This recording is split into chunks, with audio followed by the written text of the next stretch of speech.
Yo! What's up, mga Kayokabs? Isang magandang araw po muli sa inyong lahat mga bayang karerista. At syempre narito po muli ang inyong lingkod, Master Lekim. At welcome back po muli syempre dito sa ating Master Lekim TV.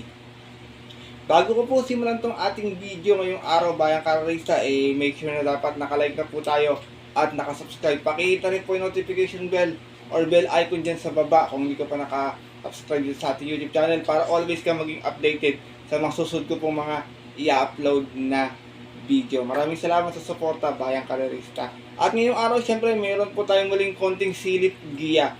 Based analysis sa karera para po ngayong araw ng Sabado. Happy Saturday Racing. Weekend races na tayo. September 13, 2025.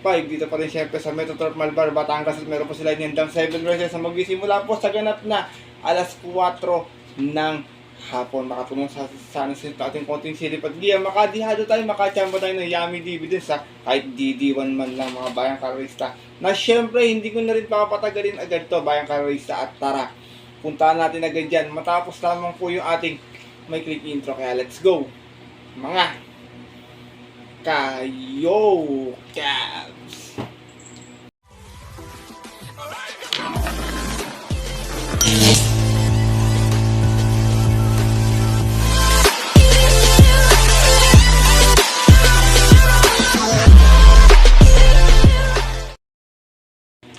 At gaya nga po ng nabanggit ko kayo na sa ating intro, meron tayo syempre muling 7 races na lalargan ngayong araw ng Sabado. Tigisang set ng take all, pick 6, pick 5 at pick 4. Ating distansya lahat po is 1400 meters. Hindi naman gano'ng kakapalan yung ating lineup mga bayang karerista. Pinakamarami po ata 11 runners yung maglalaban-laban. Sana makadiyado tayo, mapasama po kayo sa winners ng mga tiyatan niyo po mga paboritong exotic best. So syempre hindi ko na rin papalagan ito mga bayang karerista. Syempre putatin agad yan. Wala nang patumpik-tumpik pa. Good luck po sa inyo lahat. Have a blessed Saturday Racing, bayang karerista, and start na po tayo. Race number 1, start natin winner take all event. Pira accommodating this class 5:17:41. Meron tayong 9 runners na maglalaban-laban. Ito mga tinitignan ko matulin. 1, 3, 4, 6. Yan, puro matutulin. Tsaka yung 9 yan, puro matutulin yung mga bayang karerista. Pero 1400 naman yung ating distansya. Pwedeng tumanglaw ng iba sa pwestuhan. Pwede naman may makatapos din naman. Alam nyo na, pag napabayaan talaga, nakakwartos kahit 1400 nakakatapos. Meron din naman mga ibang derivate dito. Pili na ako to, first choice ko, basta palaban to, tingin ko walang talo, sobrang baba na sa grupo to. Numero 5, Gold Rush, narerendahan po ni John L. Santiago. Last run sa 1200, may 114.8, tatarsera lamang, umalis ng 2-3 out of 8 runners sa laban-laban. Same rating din sa dyan po ng September 3, kung saan ang nanalo po doon yung kabayong si Snow White. From Ison Bautista, di sa imang rerenda, John L. Santiago, para sa ating kalawak ng numero 5, si Gold Rush. Second choice ko ito naman, nabitin last time, napungkila ko sa ito ng diretsyon, medyo naangatan ng konti, kaya nawala yung galit ng kabaya, kinapos. Numero 9, Echi Run Run, narerendahan pa rin po ngayon ni Louie Lunar. Last run sa 1200, may 115.2 na, segunda nga po, malis ng 5-4 out of 8 runners sa laban-laban. Same rating ko sa dyan po ng September 5 naman, kung saan ang nanalo nga po doon yung kabayong si Anyare. Same rider pa rin, Louie Lunar, para sa ating numero 9, si Echi Run Run. Sinasama kong third choice na maaari magdala ng marker dito, numero 3, galing sa panalo, Aliana, narerendahan po ni Jerry Shego Jr. Meron to 128.2 last run, nanalo ito, malis ng 3-1 out of 13 runs sa laban-laban. Same rating base at yun po ng August 31, race 1. Sinalo niya po doon yung kabayong si Don Lucas. Same rider na rin, apprentice Jerry Shego Jr. para sa ating numero 3 na si Aliana. Race number 1, mga bayang karerista, maraming may panalo rito ha. Kayo nang bahala kung sino masipag nyo. Pang unang puntos ng ating winner take on, medyo mahalaga, makakuha tayo ng 1 points agad sa ating exotic bets. First choice ko po muli, numero 5, Gold Rush. Second choice, numero 9, Echi Run Run. At third choice, yung numero 3 na si Aliana. Good luck po. At lipat na po tayo sa ating race number 2. Start na ating pick 6 event. We are accommodating this class 5:17:41 muli. Meron naman tayo ditong 10 runners sa maglalaban-laban. Dito 3 mababa sa grupo. Kayo nang balak sino kuha kampiyan sa mga to. First choice ko dito, numero 5, Sky Story. Narerendahan po rin po ni Boji Henson. Meron pang 125.6 kung saan nasigunda ito noon. Umalis ng 2-2 out of 10 runs sa laban-laban. Sa rating base 1621 at yun po ng July 30. Yun po sa kayarang napanalunan ng kabayong si main event. Same rider na rin, Boji Henson para sa ating numero 5 si Sky Story. Second choice ko, numero 8, Mang Nano. Narerenda naman po ngayon ni RC Tabor. Mang Nano may 127 plat kung saan nasigunda naman din to noon. Umalis ng 2-2 out of 8 hours sa laban-laban. Rating base 1621 at yun po ng July 5 naman. Kung saan nanalo naman po doon yung yamadong si Phil the Burn. From JB Bakaykay, di sa mga rerenda, RC Tabor para sa ating numero 8 si Mang Nano.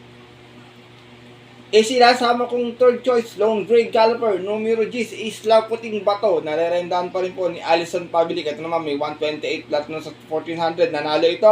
Umalis ng 8-8 out of 9 rounds laban-laban sa rating base 11-15 at yun po ng June 28. Tinalo niya po doon yung kabayong si Antonio de la Mugis.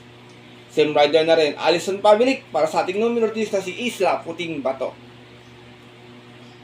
Race number 2, mga bayang karalista. First choice ko po muli, numero 5, Sky Story. Second choice, numero 8, Mang Nano. At third choice, yung numero 10 na si Isla Puting Bato. Good luck po. At narito na po tayo sa ating race number 3, start nating pick for event, other field accommodating this class 5-17-41. Meron tayong muling 9 runners na maglalaban-laban. Ito dalawa lang pili ko, medyo mababa sa grupo itong dalawa na to. Kayo nang bahala kung may dadagdag kayo mas dihado pa, bayang karalista. Alam nyo naman, hindi maiwasan yung dihado madalas talaga. Minsan may lumolong shot talaga pag nakakalimutan ng tao. Ito first choice ko, numero 7, naiwan lang last time to, top of the line, narerendahan po ni NC Lunar. Meron to 128.6 sa 1400, nanalo po ito noon, umalis na 4-4 out of 8 rounds sa laban-laban. Sa rating base 6 and 10 at yun po ng June 28 kung saan tinalo niya po doon yung kabayong si Imperial Queen. Same rider pa rin, Noel C. Lunar para sa ating numero 7 si Top of the Line. Second choice ko, Grey Galloper, numero 3, Watch Bell. Narerendahan pa rin ni JB Hernandez na namang si Watch Bell. May 130 plat sa 1400. Natarsera po ito. Nagdala ng marcha 1-1 out of 9 rounds sa laban-laban. Rating base 11-15 at yun po ng May 31. Kung saan nang nanalo naman po doon yung kabayong si Dennis San. Same rider pa rin, JB Hernandez para sa ating Grey Galloper na numero 3 na si Watch Bell. Race number 3, bayang kalarista. First choice ko po muli, numero 7, Top of the Line. Second choice, numero 3, Watch Bell. Good luck po. At narito na po tayo sa ating race number 4 kung saan mag-i-start naman po yung ating pick 4 event. Another field accommodating this class 5-17-41. Meron tayong muling 9 runners na maglalaban-laban.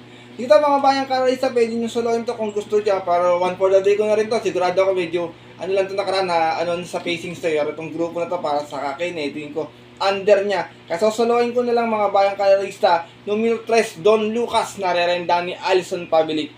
To last run, segunda to, may 128.8. Umalis ng 4-2 out of 13 rounds sa laban-laban. Same rating this at yun po ng August 31. Kung saan na-upset nga po siya doon ng kabayong si Aliana. Same rider na rin, John Allison Pabilik para sa ating numero 3 na si Don Lucas. Race number 4, mga bayang karalista, kung may masipag kayong pang-upset, gaya na nabanggit ko palagi sa inyo, hindi maiwasan yung upset talaga sa karera. Pero ang tingin ko, para sa akin, nakakalamang to tsaka hindi niya grupo to, kaya to. Suggest ko kung nagtitipid kayo sa kapital, one for the day po ni Master Lekim. Itong numero 3 na si Don Lucas. Good luck po. At narito na po tayo sa ating race number 5 sa Olympic Lacom rating base class 5-17-41. Meron naman tayong 10 runners na maglalaban-laban dito. Dito first choice ko, baka mag back to back Allison Pabilik to, bayang karisa, same connection to. Numero 3, heavyweight, narerendan nga po ni Allison Pabilik. Last run sa 1200, Tarsera may 113.8, umalis sa 6 out of 8 rounds sa laban-laban. Same rating base po po ng September 3, kung saan ang nanalo po doon yung kabayong si Bukawi River Town. Same rider na rin, John Allison Pabilik para sa ating numero 3 na si Heavyweight. Second choice ko, Giant Killer, numero 8, Spaghetti pababa. Narerendahan po ni Boji Henson. Ito naman may 127 plus sa 1400. Nasigunda to noon, umalis ng 4-2 out of 11 rounds sa laban-laban. Sa rating base 6 and 10 natin po ng July 20, last race, kung saan ang nanalo po doon yung kabayong si Megan Maxine. From JT Sarate, balik ang renda kay Boji Henson para sa ating numero 8 si Spaghetti pababa. Sinasama kong third choice, Horse to Beat, numero 7, Polite Bell, narerenda ni John Alvin Gusto to last run, segunda by a photo finish to, may 128 flat, umalis na 4-2 Out of 9 runs side laban-laban, same rating base at yun po ng September 6 last race, kung saan ang nanalo po doon yung dihadong si Make or Break. Same rider na rin, John Alvin Guse, para sa ating numero 7 si Polite Bell. Race number 5, Bayang Kalarista, may mga tsambang tinitignan ko rito, yung 1, 4, tsaka yung 9 yan, may tsamba yan at naabang-abang ako, tingin ko baka biglang kalabitin yan yung kabayan ng si Ginger Cat. First choice ko po muli, numero 3, Heavyweight. Second choice, numero 8, Spaghetti pababa. At third choice, yung tingin kong yamadong numero 7, si Polite Bell. Good luck po. At dako na po tayo dito sa ating penultimate race ngayong araw po ng Sabado, ang ating race number 6. Isa itong Pillar Commuting Disc Class 442.56. Meron tayong 10 runners na maglalaban-laban o 11 runners na maglalaban-laban, but 10 in betting number lamang po. Dito, first choice ko, numero 9, Del Campo. Narerendahan po ngayon ni O'Neal Cortez. Segunda to last time, may 124.2. Umalis ng 5-4 out of 13 runs side laban-laban. Same rating base at yun po ng August 31 last race, kung saan ang nanalo po doon yung kabayong si Romantic Story. From JB Hernandez, isa yung mangrerenda po, O'Neal Cortez. Para sa ating numero 9, si Del Campo. Maganda yung post position, hindi matatabunan sa largaan. Second choice ko, basta palaban, malaki rin yung panalo. Segunda last time, numero 3, Doña Leoncia. Narerendahan po ni Michael De Jesus. Doña Leoncia, merong 124.8 na segunda last time. Umalis ng 5-3, out of 13 runs laban-laban. Same rating base at yun po ng August 30 naman. Nung po sa kairang napanalunan nung kabayong si Perfect Shot. From JB Bakay this time ang rerenda, Michael De Jesus. Para sa ating numero 3 na si Doña Leoncia. Sinasama kong third choice, baka mapabayaan sa unahan. Pwede magdala ng marcha to dito pag nakakwat sa tingin kung mahiling makabuo. Numero 6, Part-Time Lover. Narerendahan po ni Jen Huko. Meron naman to 125.6 last run. Dumating itong pang-anim, nagdala ng marcha 1-1. Out of 13 runs side laban-laban. Rating base 42.56 at yun po nung August 31 last race. Doon din po sa kahirang napanalunan nung kabayong si Romantic Story. Same rider na rin, Jen Huko, para sa ating numero 6 na si Part-Time Lover. Race number 6, pero ultimate race ngayong araw ng linggo to. Magandang karera, marami akong pwedeng nakikitang bumibenta rito. Tingin ko lang nabibenta si Charge the Castle, si Bright 3, si Modern Legacy. Tingin ko medyo kakalat yung spread ng winner take all dito or mga exotic bets. First choice ko po muli, numero 9, Del Campo. Second choice, numero 3, Doña Leoncia. At third choice, yung numero 6 na si Part-Time Lover. Good luck po. At narito na tayo sa ating huling karera ngayong araw po ng Sabado. Ating last and final race number 7. Another Pillar Commuting Disc Class 442.56. Meron tayong 11 runners na maglalaban-laban. Dito, Bayang Kalarista, long shot of the day ko. Sinubukan last time ito. Numero 6, Mystic Jude. Narerendahan po ni Noel C. Lunar. Last run, tercera to, may 127.2, malis ng 1-2 out of 13 runs side laban-laban. Same rating base po yun po noong August 30, last race, kung saan ang nanalo po doon yung kabayong si Sabel. Same rider na rin, Noel C. Lunar, para po sa aking long shot of the day na numero 6 na si Mystic Jude. Second choice ko, bagong baba dito sa grupo to, tingin ko medyo mababa itong grupo to para sa kanya. Numero 11, Wild is the Wind. Narerendahan po ni John Paul A. Guse. Ito naman may 125.8 last run. Dumating itong pang-apat, umalis ng Gis 11, out of 13 runs side laban-laban. Same rating base, pero yung grupo medyo mababa ng konti. At yun po ng August 30, dun po sa kairang napanalunan ng kabayong si Perfect Shot. From A.R. Villegas, this time ang rerenda, John Paul A. Guse. Para sa ating numero 11, si Wild is the Wind. Sinasama kong touches, isa pang dirimating kabayong muli, numero 9, Bantay Sarado. Narerendahan po ni A.R. Villegas. Ito si Bantay Sarado, segunda last time to. May 126.8. Umalis ng 9 sa East out of 13 runs side laban-laban. Same rating base at yun po ng August 30 rin. Doon din po sa kairang napanlunan ng kabayong si Sabel. Same rider na rin, A.R. Boom Boom Villegas. Para sa ating numero 9, si Bantay Sarado. Race number 7, mga Bayang Kalarista, last and final race. Paratingan, kung may masipat kayo, mababalitan kayo ng balang magdagdag na lamang po. Kung may pang capital pa, kung wala, pili na lang ng Kursunada mga kayokabs natin. First choice ko po muli lang, shot of the day, numero 6, Mystic Jude. Second choice, numero 11, Wild is the Wind. At third choice, yung numero 9, si Bantay Sarado. Good luck po.